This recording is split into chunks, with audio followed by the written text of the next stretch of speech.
Hello, my name is Will Edwards. I'd like to thank you all for coming tonight. As you may have heard, I am the Sutton Ambassador for Project 351, a statewide nonprofit organization that has guided me in planning this service. We all have different reasons for being here, whether it's being a first responder, knowing a victim of 9/11, a veteran, or active military and family. I'd like to share with you that my great uncle Bill is here tonight. He is a Navy veteran who fought in Vietnam and is an alumni of Sutton High School. I'm grateful for all of you taking the time to attend, and I would especially like to thank all of the Sutton first responders.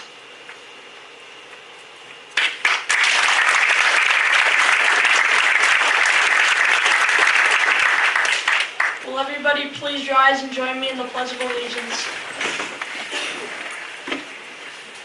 I pledge allegiance to the flag of the United States of America and to the republic for which it stands, one nation, under God, indivisible, with liberty and justice for all.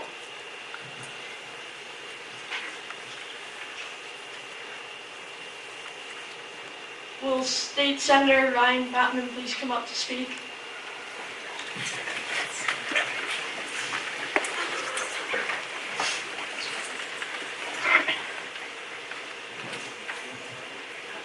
Good evening, everyone. It's an honor to be with you tonight. This morning, I had the opportunity to reflect upon this day. I was woken up by a familiar sound, a little 2-year-old calling my name, Dad, Dad, Dad, Dad. As she always does, she threw her binky out of her crib and was expecting me to come get it and take her into my bed. And of course, as we always do, turn on Mickey and Minnie Mouse. I was thinking about this because 17 years ago, when we witnessed these horrible and tragic events, I was in high school. I was a junior. And actually today I stand before you as 34 years old, so this was half my life in which I've lived in a post-9/11 world. And I thought about all those people sitting there with my daughter who, perhaps just like me, sat there in the morning with their family, my son, 4 months old, in the crib next to our bed, as I watched my wife get ready for work, who didn't come home 17 years ago. That when they kissed their daughter on their forehead, and they hugged and embraced their 4-month-old son, that they didn't know that they weren't coming back that day. When they kissed their wife goodbye, when they grabbed a coffee, it would be the last time they would ever do that. In the history of the world, there's been many great nations. You can name them from ancient times up till today. And America has always been called an exceptional nation. But truly, what is it that makes America different? What makes America different is that it's not just a great nation. It is a good nation. It is a people who are good people, who sacrifice selflessly to serve not just their community, not just their commonwealth in this state, but our country. And there is no better memorial, no better reflection, no better day that reflects that than September 11th, 2001. Of course it was a day of tragedy. Of course it was a day that we will never forget. But it is also a day where people ran into buildings that were burning, that would fall down to save the lives of other people. It demonstrated American greatness. And that is something we should all be thankful for. Today, we're joined by first responders, police officers, firefighters, EMTs.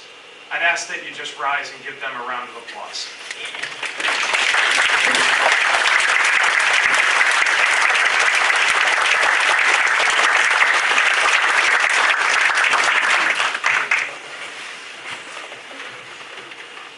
I'd also like all of our veterans to stand up.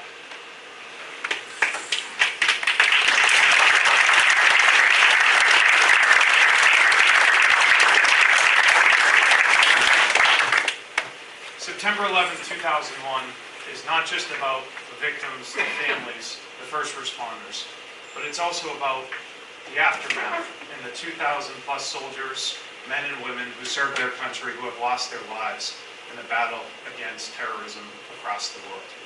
We are so blessed to have these people who serve our nation, and it is the reason why America is great.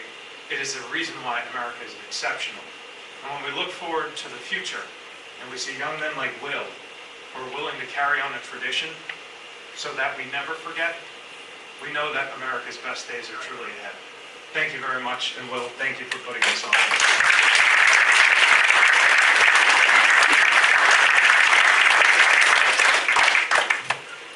Now, John Hebert, Chairman of the Board of Selectmen.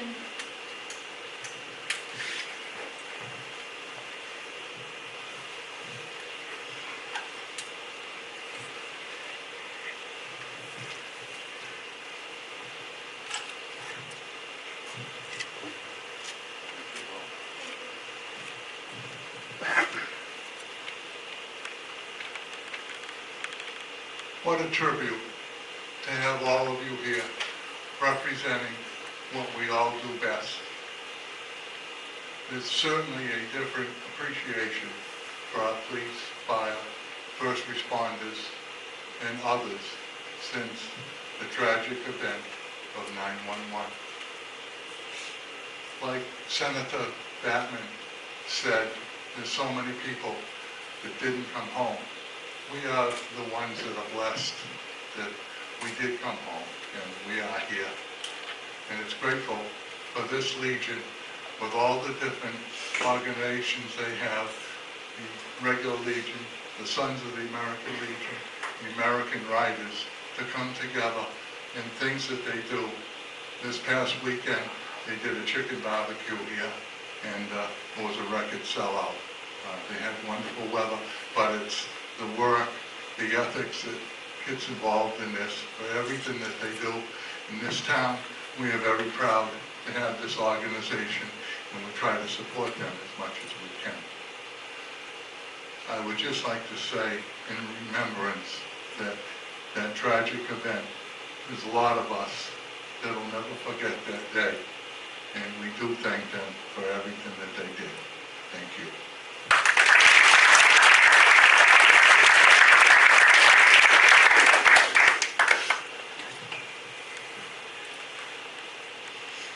Now, I'd like to take a moment to share something personal. I'm currently moving into a new house in Sutton that we are buying from my great aunt Pam. She was an American Airlines flight attendant that knew most of the crew that perished on 9/11. While helping her move, we found her collection to 9/11. Much of it commemorates the crews whose lives were lost on 9/11. This really brought home to me how much 9/11 affects all of us, including myself, who wasn't even born in that day. In the collection, there was a book that from a funeral that lists and has short bios of the crews who died. This is up here for any of you who would like to come see it and read it. Thank you. Now, a closing prayer from Paul Schaefer of the Congo Church.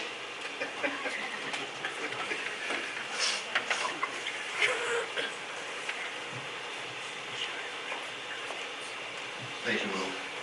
I suppose I better learn how to do the conga, because we all know what it means. Will told me that I had to keep it under an hour, so going back to the old days of congregational churches and long sermons.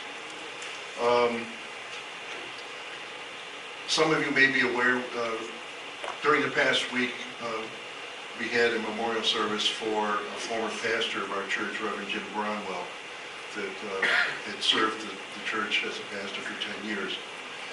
And I was mesmerized by one of these sermons that was given by a former pastor also of the church. He was a student pastor,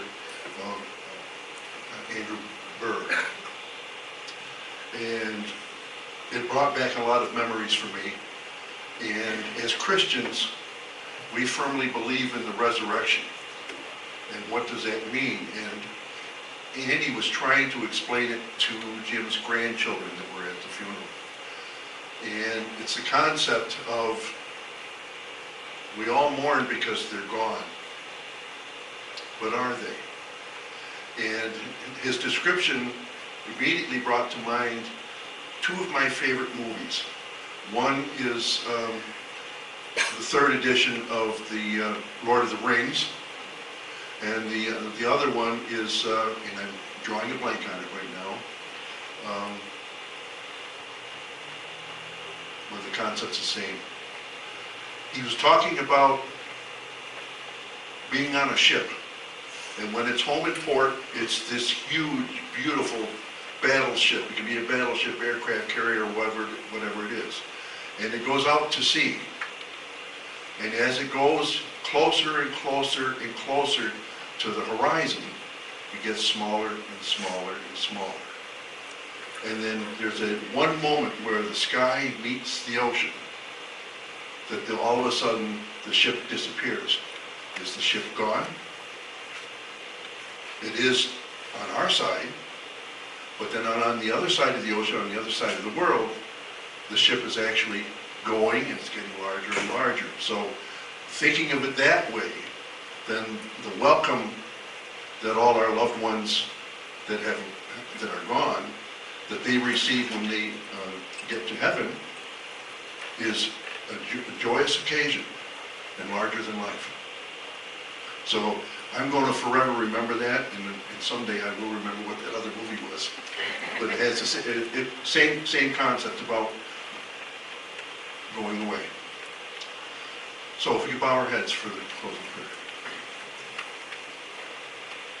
As surely as the memories of December 7th, 1941 had a lasting impact on my father and grandfather's generations, so too have the memories of September 11th, 2001 had the same effect for our generation and generations to come. The recent passing of Senator John McCain has brought back all the sorrow, the bitterness, and the anger associated with the Vietnam War and its veterans. I want to thank Will Edwards for giving us this opportunity to remember those we have lost and to honor those who have chosen and have answered the call to serve, whether that be as members of our armed forces or as first responders, all of whom have chosen to go in harm's way, even to death, to protect and serve the great nation both here at home or on some far-off foreign shore. Heavenly Father, on this anniversary of unbearable sorrow, may you comfort those who mourn. Guide our hearts toward healing and hope that comes from you. Remind us of the love of Christ, love which leaps over cultural and ethnic boundaries to feed the hungry, seek the lost, and care for the least. Make of your children, no matter how we name you, one human family, bound together in the work of justice and peacemaking. Make us one with a light that shines in the darkness and illuminates a path toward understanding and reconciliation. Let love be our genuine call. And now may the Lord bless you and keep you. May the Lord make his face to shine upon you and be gracious to you. May the Lord lift up his countenance upon you and give you peace. Amen.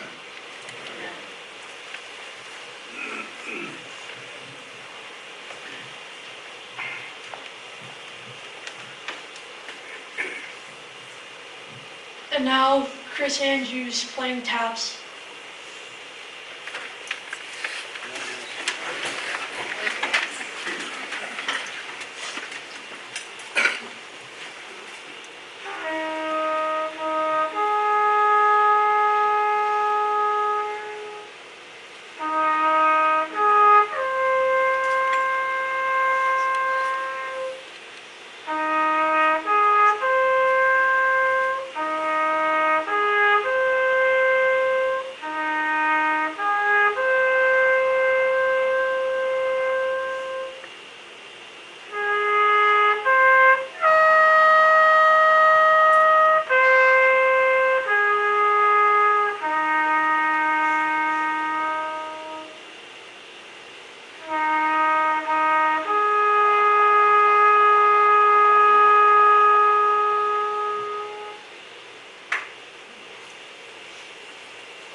Thank you.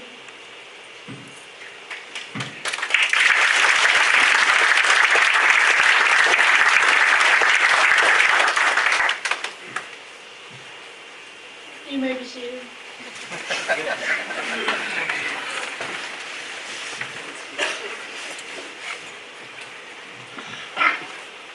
That concludes our 9/11 tribute. 9/11 has changed our world, and I ask that you remember our first responders, our military, and our veterans every day, and not just on 9/11. Thank you. Also, on the 21st at 6 o'clock here, there's going to be a POW MIA ceremony. Again, here at the Dudley-Gendron, 6 o'clock on the 21st. It would be great if you could come to that as well.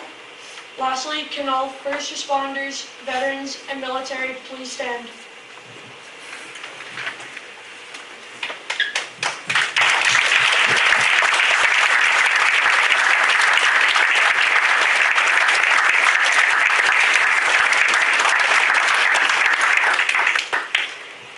Thank you. Nice job. Great job.